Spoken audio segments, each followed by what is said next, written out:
What's up everybody, Jameson Redding here with the Road Trip Angler. In this video, I'm gonna review the new FishSUP 1210 from Sea Eagle. I've already actually had a couple of days out on the water in this boat down in the Okefenokee Swamp with Chris Funk. We were able to go down there and chase some bowfin, and if you haven't checked that video out, be sure to check it out on the Road Trip Angler YouTube. Also, you can check out his video cut or video edit of that same trip on the Feral one over on his channel. But this video is a review of this boat since I did this a little backwards. Typically, I start the review before I even take the boat to the water and then finish the video with the on water and afterthoughts of bringing it off the water. But I've already had a couple of days in this boat, and I also did a video testing out the E-Propulsion E-Light on the back of this boat. So I've got a lot of experience in this boat already, and I think that it's a pretty sweet boat. But before we jump in to all of those different categories that I like to go over in my reviews, the very first one is going to be the specs and what Sea Eagle has to say about this FishSUP 1210. Jumping right into the specs, which I have pulled up here on their website. This is a one-person capacity boat, which is pretty obvious. However, I do think you could take a kid out with you on this boat or even a dog. It is very expansive and has tons of room on it. The hull weight is 47 pounds. Now keep in mind, there's a couple different options when you purchase this boat, and they are talking about the single hull, not including these two additions that go on each side. And we'll get into that a bit more in a minute because you can purchase this a couple of different ways. So as we go through these specs, we're just talking about the bottom part of the boat here. The actual hull is 47 pounds. The length is 1210, which is where that FishSUP 1210 part comes in at. And the width is 3 feet 4 inches. So you get that throughout the interior because they actually list an interior width here and length is 1210 and 3.4, but it's basically a SUP. So you get that throughout the entire boat. You're not losing any width except for when you put these side things on, you do kind of enclose what I will call the cockpit area, the area where you would sit at. It takes about 8 minutes to inflate, and I'm assuming that is with the hand pump that it comes with. The load capacity is 1 person and 500 pounds. It has 2 chambers in the hull itself, so if you did actually get a puncture in something, you would still float. You're not gonna have this catastrophic failure usually in these type of boats.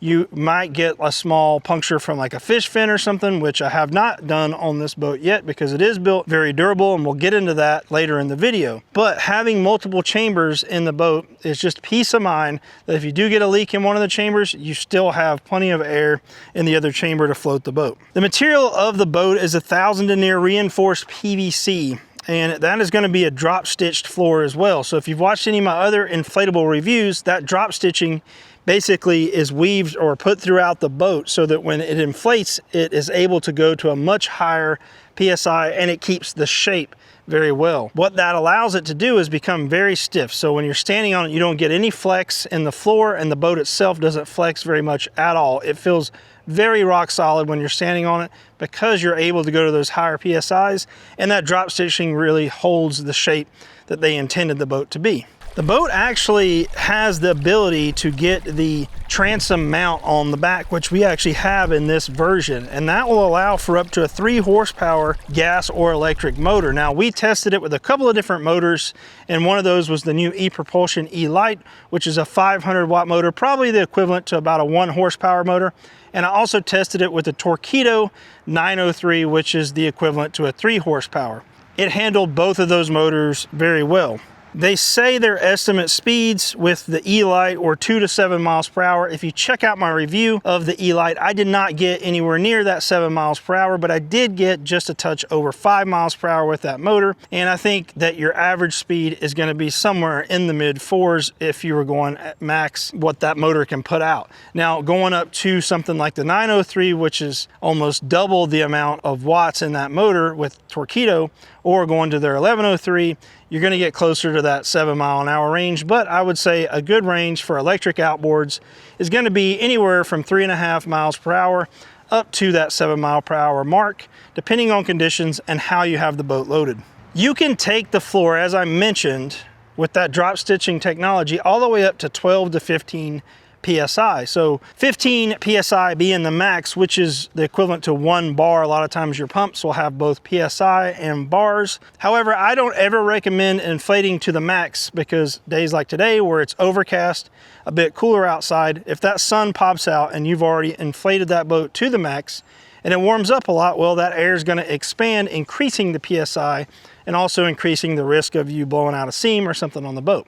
Someone asked me the other day on the channel, well, why wouldn't I go to that recommended? That's not a recommended PSI, that is the max PSI, 15 PSI. Recommended range is 12 to 15. So I like to go on the lower side of that just to give me that room for the expansion of the boat. If it cools off and you inflated it when it was warmer out, you may want to add a little air later. But having that range, you're going to still feel plenty stable enough at 12 PSI, and I like to be better safe than sorry.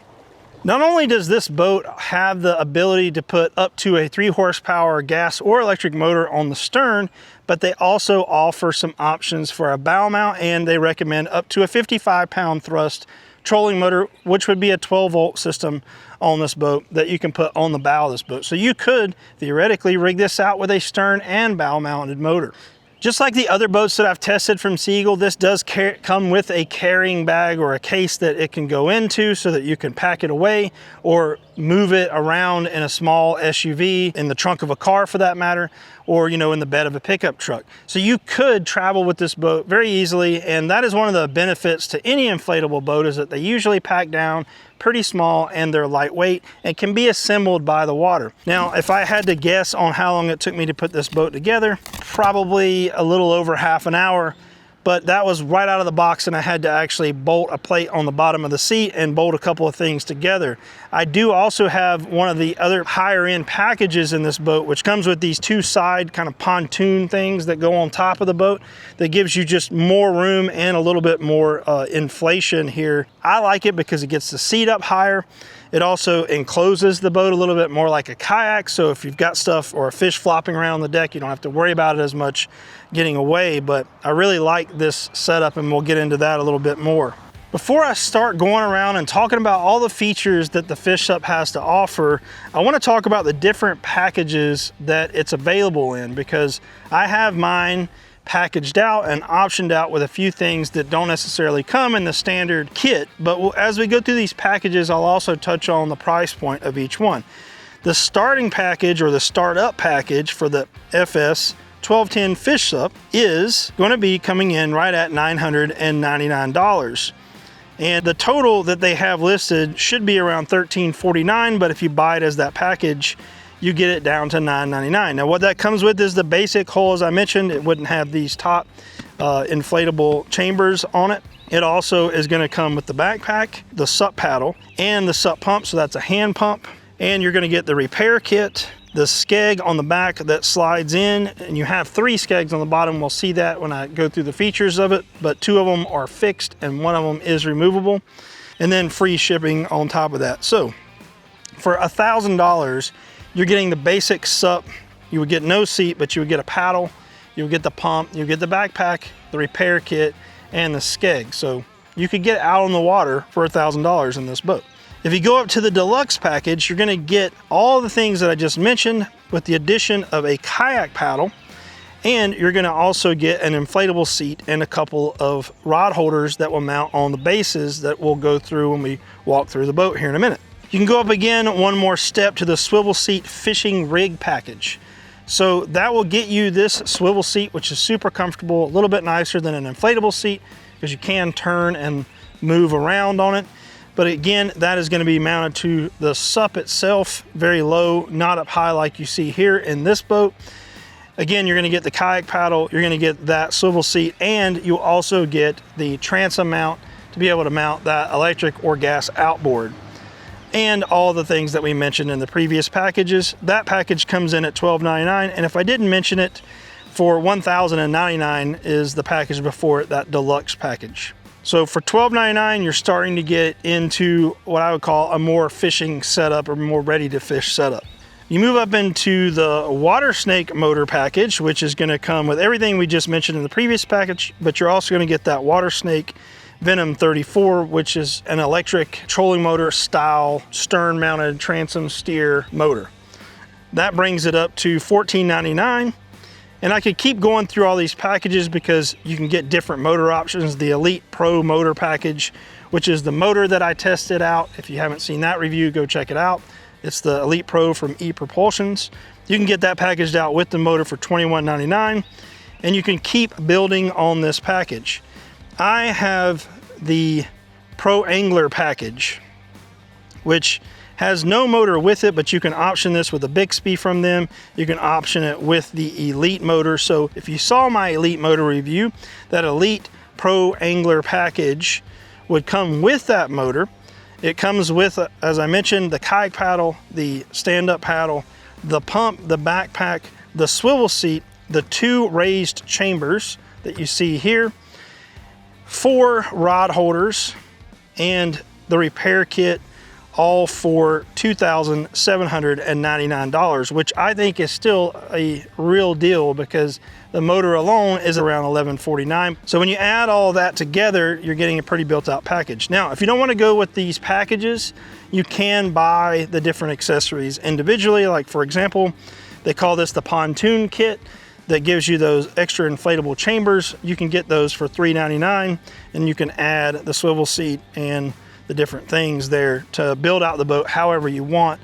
I have that package, which I like because you save a little bit of money by buying it in the package setup, and you get that leaning bar up front, which was really nice and gives you just that third point of contact when you're standing up. Even though the boat's really stable, it's nice to have that there to be able to grab a hold of or lean up against. So built all the way out, the maximum you can go here is $2,899. If you want to buy their package, that would be the Bixby package, or you can go all the way down to $1,000 for the very basic setup. Before we get into my thoughts on how this performed on the water, I want to do a quick walkthrough from bow to stern and talk about all the features. Now I've added a couple of accessories and I'll point those out too as we go along, but I just want to give you a quick rundown of what came in the package that I've got and the different features that the FishSUP 1210 has to offer. Starting here at the bow, we have a very nice grab handle on the front. Underneath, we also have a D-ring and some reinforcement in what I will call the wear area here. So you got a little bit more denier here on this chamber. But you have that nice D-ring, so if you're needing to use it to tie up to something or even pull it up on a trailer, you can go to it and not risk tearing your handle out. As I mentioned, you can option for a bow-mounted trolling motor. So you'll see these different D-rings, and pardon the boat, it is very dirty because it is spring here and we have a lot of pollen in the air. So the boat is dirty even though I tried to rinse it off. So you got these 4 D-rings. Those 4 D-rings are for that bow mount plate or option that you can add to the front here. Throughout the boat, you're going to notice these different pads. They are 4-bolt hole pattern pads that work with Scotty bases, or I have these switch bases from YakAttack that allow me to mount track mounted accessories. This is one of their Omega track mounted adapters that allows for rod holders, camera mounts, just about any accessory that YakAttack offers.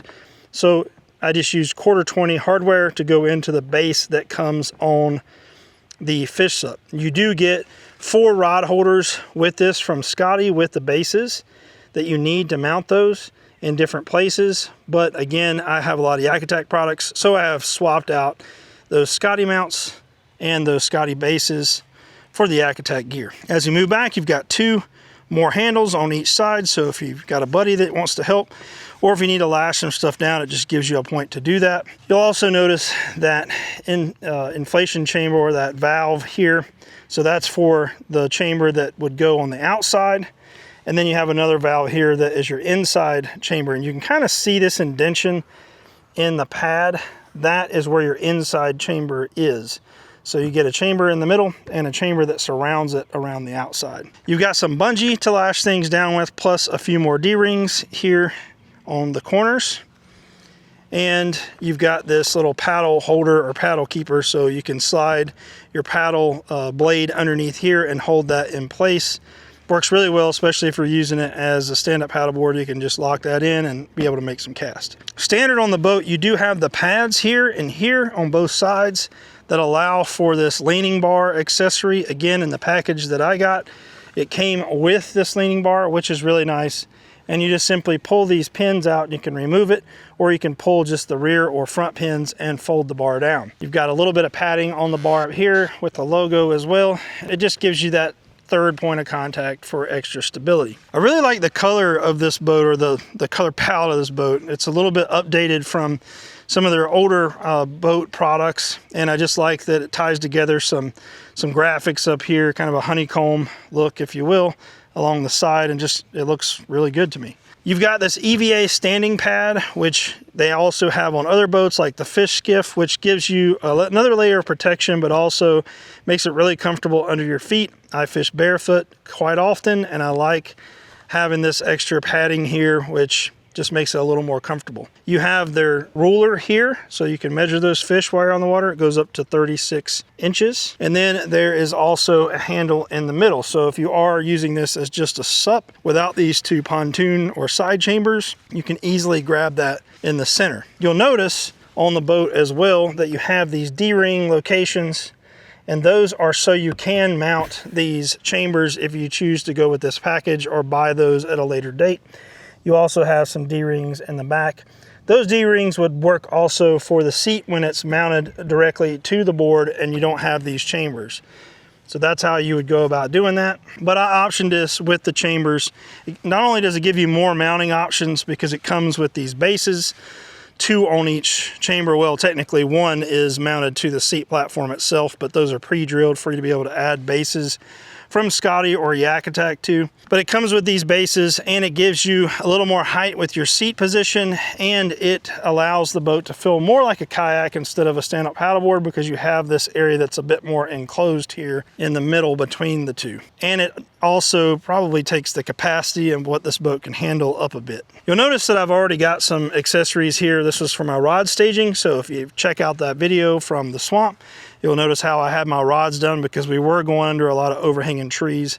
So I had my rods laid out on the side of the boat instead of standing up in the air. But again, you've got that Scotty platform there, or that base there that takes those different mounts from YakAttack or Scotty. I added another one of the YakAttack, I think those are called the switch, Mighty Mount switch pads. And again, these are the side stage, which are adjustable, and they didn't come with the boat. That's an accessory that I added, but I just wanted to show you some of the options that you can put on these different bases as we go through this review. Pretty standard seat here that I've used on other Sea Eagle products before. It's the same seat that I have on my Fish Skiff. It is adjustable. You've got a little tab under here, if I can find it, that you can pull, and then you can move the seat back and forth. Now this one is on a quick release base, and I may have to go around to the other side to show you that, but it's basically a tab that you can pull the seat on and off with if you want to quickly stow the seat. You don't have to take this whole plate off, even though you could by just loosening these 2 straps on each side and sliding it out or taking it off the boat. You could take this whole thing off if you're trying to disassemble the boat for storage or for travel. One thing about this seat that I would prefer to have is one that would continuously swivel. This one, the way the base is made, and again, this is not a Sea Eagle thing. This is something that they are buying aftermarket and putting on here. They didn't design this particular seat frame. So there are a lot of options of what you can do because this is a pretty standard bolt hole pattern on this base. So you could add extensions to the base if you wanted the seat a bit higher. But I would probably consider looking into either a different seat altogether or a seat that I can swivel and doesn't automatically lock into certain positions. Like you only have like locked positions. And I just think when you're motoring and when you're wanting to turn the seat a bit, it would be nice to just have that ability to go 360 degrees without having like keyed or locked places. So that is one thing that I may change out. Would be easy to do. And there's nothing wrong with this setup. If you're going with a gas motor, you may want the seat to lock into a certain position just to give you a little more security. But with the electric motors, we're not going high speeds again, so having that seat locked into a position is just not as nice as it would be if it was able to swivel around. Moving back, you get a kind of a look at the back here. Again, you've got those D-rings where if you were mounting the seat straight to the boat, that's where that would be, but you have them to mount these side tunes or pontoon kit to the boat itself. Now on the back here, you've got a few things going on. I really like the way this transom goes on. It's very quick with just pins. So you can, once you assemble the transom together, you can just pull these pins and pull the whole thing off the boat. But it gives you the ability to mount your motor on the back. Now, as we talk about mounting the motor on the back, this is very low. So you're gonna want a short shaft motor. The E-Propulsion or E-Light motor that I tested, I believe is like a 15-inch shaft and actually can be adjusted lower than that. The motor from Torqeedo is somewhere between a long shaft or standard shaft, I guess you would say, and a short shaft, which made it stick very low below the boat. So what I did to combat that is I actually made myself an extension out of some aluminum tubing that I got from Sea Eagle that allowed me to raise this transom up a little bit and get that motor closer to the surface, or that blade closer to the surface, just so that I had a bit shallower draft. I didn't want that motor hanging down really far catching stuff, and I was able to raise that transom to do that. But if you get the E-Propulsion motor or the motor from Bixby, you can have that shorter shaft option and you don't need to modify this in any way. This is really a simple way to put this together, take it apart quickly if you need to. For storage, it's just gonna be no tools necessary, nothing but a thumb knob here. And the same thing with the wheel system, which I really like as well. You've got thumb knobs to take this whole brace off, and these slide in very easily. You just have a push pin here that you can push in, unlock it, pull it out, turn it up for storage like I have that side, and put it down when you need it. So I was able to do that on the water, take the boat to the water on the ramp, and then just keep the wheels with me because we did actually cross over to another area when we were fishing. So that was very handy.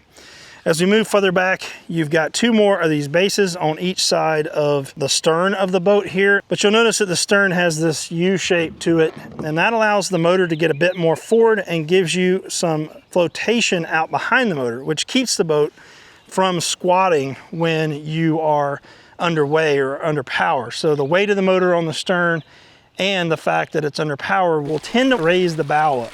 And what happens is the boat becomes less efficient and slower the more that it squats in the back and raises that bow up. By having a bit of flotation behind the motor, it's going to keep that boat riding a bit more flat on the water and give you more speed. Don't ask me how that all works, it's science. But anyway, I like that it has that. It handles the weight of the motor much better, and it allows the boat to be more efficient when you're underway. You've got two handles on each side here. Again, this is really nice for loading and unloading the boat. And you'll notice that with those mounts, one side I have put the YakAttack base on there, and the other side I've actually modified one of the power pole mounts and mounted a micro power pole on the stern here. And this held up really well. I have the boat deflated a bit right now for storage, but when I had the boat inflated all the way to that 12 to 13 PSI range, I had no issue at all with this being strong enough and rigid enough to utilize that power pole, which is very nice when you're trying to anchor the boat or stop the boat. I'm gonna jump on the trailer. We're gonna go around to the other side and just take a look. It's gonna be pretty much symmetrical, but just so you can see what I've done rigging wise.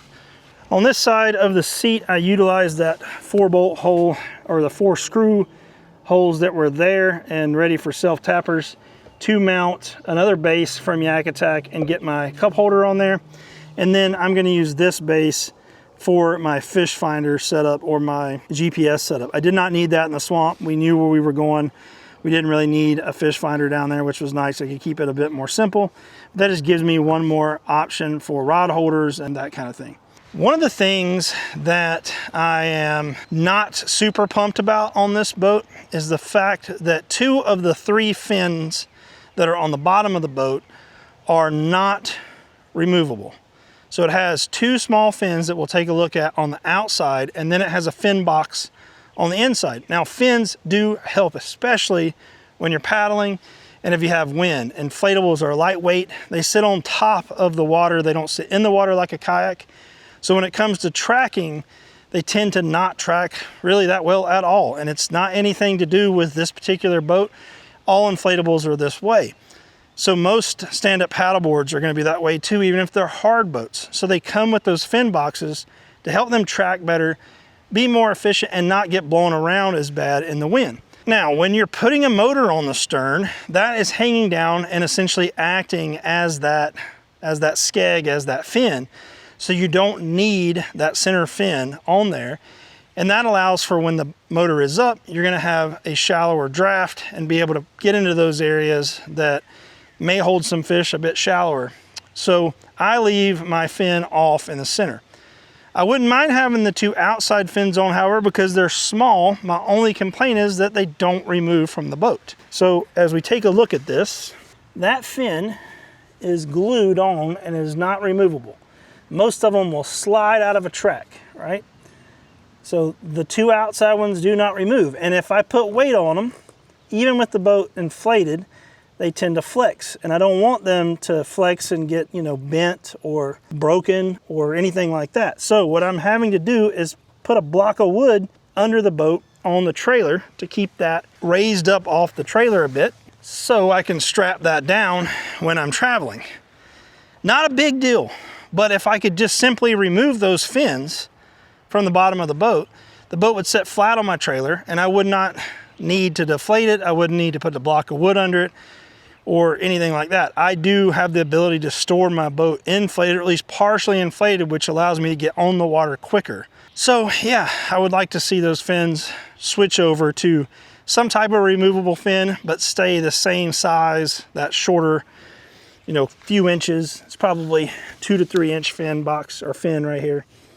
And just slide out, like unpin, just like the center one does. That's my 2 cents with that. So take it, if you will, there, Sea Eagle, and maybe make a small change. I don't know if that's a big deal for everyone else. Not a huge deal for me. I had a block of wood to stick under there, but I do like trailering my boat like this. I have that option. If I was putting it in the bed of a pickup truck inflated, this would not matter as much because I could put the bow in and the stern would be hanging off the tailgate or off of my bed extender. So this wouldn't be a problem or an issue. It's only an issue because I'm trying to store it flat and I'm also trying to haul it flat on this flat surface of this trailer. As I mentioned, you have this other fin box here and you can see that it is a keyed fin box and allows that fin to slide out from the front and you can take the fin off. I don't have it on right now, but that's where it is on the boat.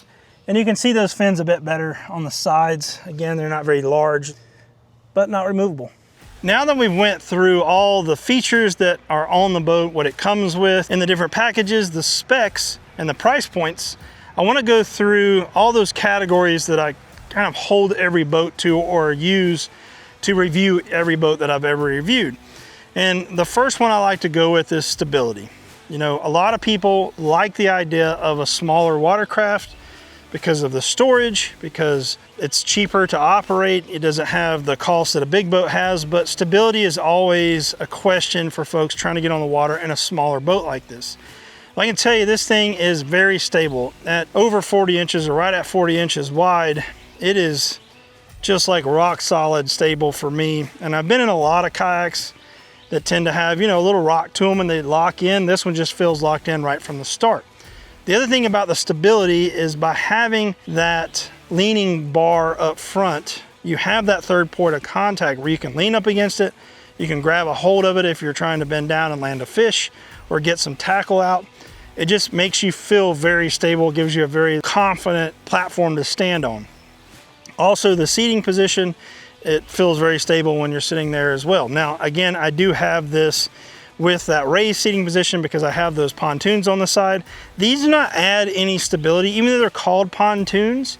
I don't want you to think that they're gonna add stability to the boat because they don't touch the water. The boat hull itself is all that's touching the water. These are more to give you more height. And maybe if you leaned like really far out and you were almost gonna tip this boat, they might do something once they touch the water. But if you're at that point, like you're really trying to turn this boat over. I mean, it is just that stable. I walked around on the boat. I landed fish off the front. I moved to the back. I was all over this boat and had no issues with stability. It's a pretty large platform to stand on and it's flat on the bottom, which gives it a ton of stability. The next thing I want to talk about is speed. Now, in general, inflatable boats are pretty quick compared to a boat the same width and length that would be a hard plastic boat. And that's again because they sit on the surface of the water and they don't have a lot of resistance from the water, whereas a kayak, for example, will sit in the water, or a lot of other boats sit in the water. So being that this is a very flat bottom boat, it's very wide, it sits on top of the water, and you can motorize it, it's a pretty quick boat. I mean, with a 500 watt motor, which is like a 1 horsepower electric motor, I was going close to 5 miles an hour at full speed and really able to keep the boat in that 3.5 to 4 mile per hour zone without burning up my battery. I was able to do that with the Torqeedo motor as well, very efficiently, but it also maneuvers quite well with the paddle. It's not hard to paddle at all. It's easy to get up and keep moving. So for its size and the fact that it's inflatable, I would say it's a pretty quick boat. Now, I would really like to put my 3 horsepower Honda motor, I actually have a 5 horsepower Honda motor, and I actually would like to test that out. Now, that is completely outside of Sea Eagle's rating. They said 3 horsepower max on this boat. So I think you'd have to be careful with what this transom can handle, but again, there's not a lot of resistance when it comes to these things, so it might be quite fun to put a bigger motor on here and just see what it will do. I do not recommend that for you folks at home, but yeah, I have the motor. I'm gonna probably try it. The next thing I want to talk about is maneuverability. If you've watched the review with the E-Lite ePropulsion's motor, you'll notice that I was able to turn this boat within its own circle with that motor. So it speaks to the fact that that motor will turn that far on the back, but also to the whole of the boat. I mean, you can spin this within its own circle, no problem. Again, that is a trait of a flat bottom inflatable hull. There's literally no resistance in the water. The boat is on top of the water, so it moves around great. Now, the only trade-off when it comes to that is inflatable boats, as I mentioned, can be blown around a bit by the wind easier than some heavier boats or rotomotive type kayaks, or even, you know, maybe other paddle boards that sit a little deeper in the water. It's going to be affected by wind a bit more, especially if you have these tunes on it and you're sitting up a bit higher. So just something to keep in mind. The fins do help combat that. If you're going with a motor, it's really not as big of an issue because you can control the boat with the motor, especially if you put a bow mount on that has that GPS technology where you can lock yourself into a spot. The next thing I want to jump into here is comfort.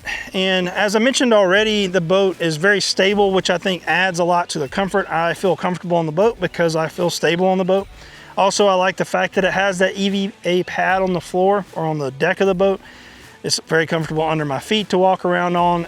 It's an inflatable, so that adds to that as well. The seat is pretty comfortable. These are pretty standard, you know, bass boat style seats that you can buy. You can also upgrade this seat very easily. Any off-the-shelf seat pretty much that is designed for a small boat like this is going to work here. So if you want a more comfortable, thicker padded seat, you can do that.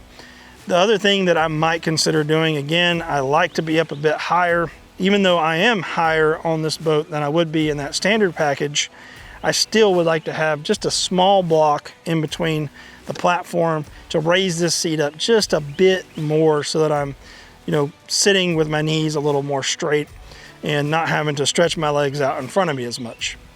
The boat is plenty stable enough to do that, so there would be no issue for me to raise that. And that is literally just a personal preference. I'm 6 feet tall. I weigh 230-ish pounds. So, you know, I'm a little taller. A shorter person that has a shorter inseam may be perfectly comfortable in the seat that comes on this boat, but I may add a little bit more height to it just to get myself a bit more comfortable. But other than that, I'm nitpicking this. This is a very comfortable platform. The seat's comfortable. It's got some padding. It's got a good backrest. As I mentioned, I would like it to swivel all the way around. Not really a comfort thing, just a personal thing that I would like the seat to be able to swivel without having to have those keyed locked positions that it has. Now I want to talk about fishability. Now I mentioned this boat comes in a lot of different packages, and I think they're all very fishable packages. You could take just the SUP, which comes with just the paddle, the very standard package, paddle, backpack, pump, and you can get out on the water and you can have a good time. But if you're spending hours out on the water like I do, you're probably going to want to sit down. And quite honestly, I don't think I would like the inflatable seat because, again, it's a fixed position and it's very low to the boat. So getting up and down is not really an option or an easy option if you're going with that one. I want to be able to get up and down quickly, sit down when I'm motoring, stand up when I'm fishing. And I think most people would agree with that. So going to this package, which I believe was the Angler Pro package, is going to really add a lot of fishability to the boat. So yes, it can be fished off of even in the standard package, and you can add those things if you don't have the budget right away. You can always add these tunes, you can add the different seat options, the standing bar, and more accessories to make it more fishable. But I think for the money, if you can swing it even without the motor, or if you want to get a lower price point trolling motor, go ahead and get this package with the tunes, with the comfortable seat that has the higher position, and the leaning bar up front. And then you can accessorize it very easily because again, it's got plenty of these bases. I'm really happy with the amount of bases. I would actually like to see this many bases on some of their other boats, because even if you're not using them, you can move things around a bit more and you can change up the way you're rigging your boat for the different types of fishing or areas that you're going to fish. So, you know, I think that would be cool to add a few more bases to some of their other platforms to match this. But saying all that, it's just a very fishable platform. I mentioned this in the fishability, but let's talk about rigging as well. So when it comes to rigging this boat, again, it has tons of these bases throughout, especially if you add the pontoon package here, and you can even add the bases to the aluminum plate that the seat sets on. So by doing that, I was able to rig out pretty much everything I want. I've got a place for my cameras. I've got a place for my rods. It comes with rod holders in this package. It comes with a few of the other packages as well. But I can also mount my fish finder. I've got places to be able to rig it. If these are not enough for you, you can also purchase these bases individually. YakAttack even makes them, Scotty makes them, and now Sea Eagle has a version of it. And you can glue those to this boat really anywhere that makes sense for you, which gives you that 4-bolt hole pattern that mates up to those different mounting options from Scotty and YakAttack. So really, your rigging is unlimited to what you want, but right out of the box, there's a lot of places to be able to mount things to this boat and rig it the way you would want for fishing. Only thing I would like to see, again, is maybe some type of adapter or a dedicated idea of where you could put that power pole. I really, really like having a micro power pole option on a boat, especially one designed to get this shallow, because I believe I'm going to use this boat quite a bit for inshore fishing as well as what we did down in the swamp. But being able to drop that power pole, lock that boat in position for fishing, or even when I'm fighting a fish, is very, very handy. So a little bit of thought there could be put into offering an adapter or a plate that allows you to easily mount that power pole without having to drill holes in one of your power pole brackets. I want to touch on durability. I mentioned that this is a 1000 denier drop stitched floor, but also the tunes are drop stitched and made the same way. It's also layered where the seams are, where the glue goes. Makes it a very durable boat. The other thing that makes it very durable for an inflatable is the fact that it has multiple chambers. So even if you're just getting the hull or the SUP itself without these tunes, you still have 2 chambers, which is really cool. And I only know a few other SUPs out there that really offer that type of setup. The nice thing about that is if, let's say, you do drop one of those sharp finned fish on the deck of the boat and you get a little puncture, you start losing air in one of your chambers, your other chamber is still intact and still going to float you.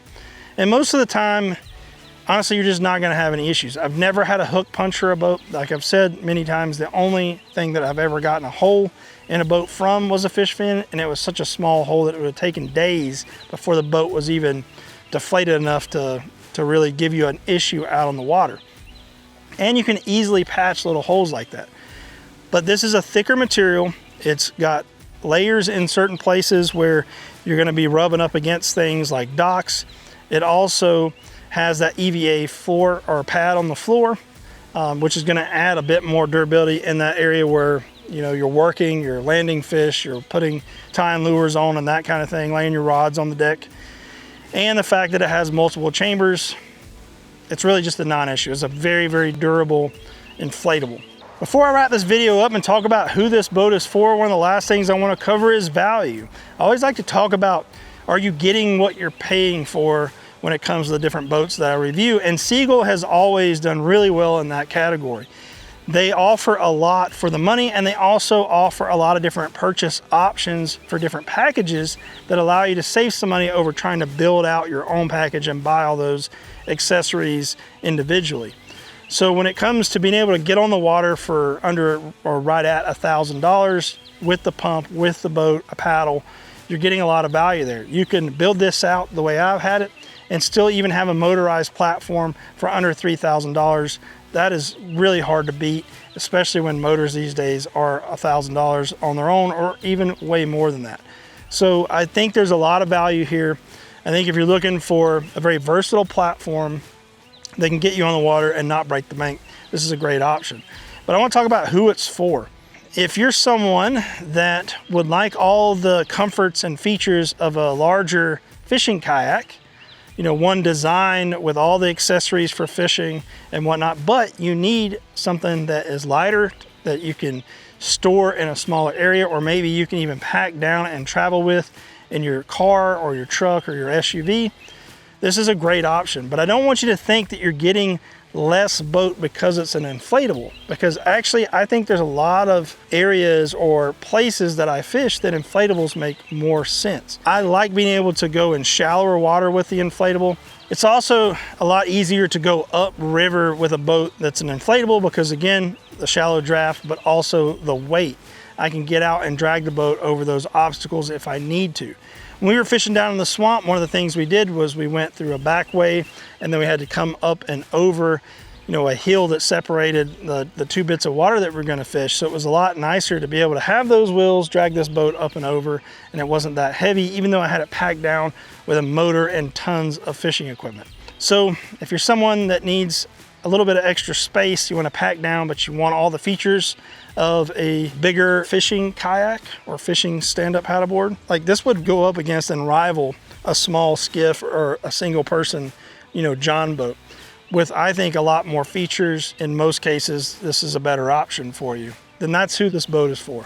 Hopefully you enjoyed this review and I covered this boat well. Again, if you haven't seen the adventure that we did down in the swamp with this boat, be sure to check it out, and also that E-Lite E-Propulsion's review that we did for the motor on the back of this boat. And if you have any questions, be sure to drop them down below in the comments. I'll be sure to answer them. And as always, thanks for watching.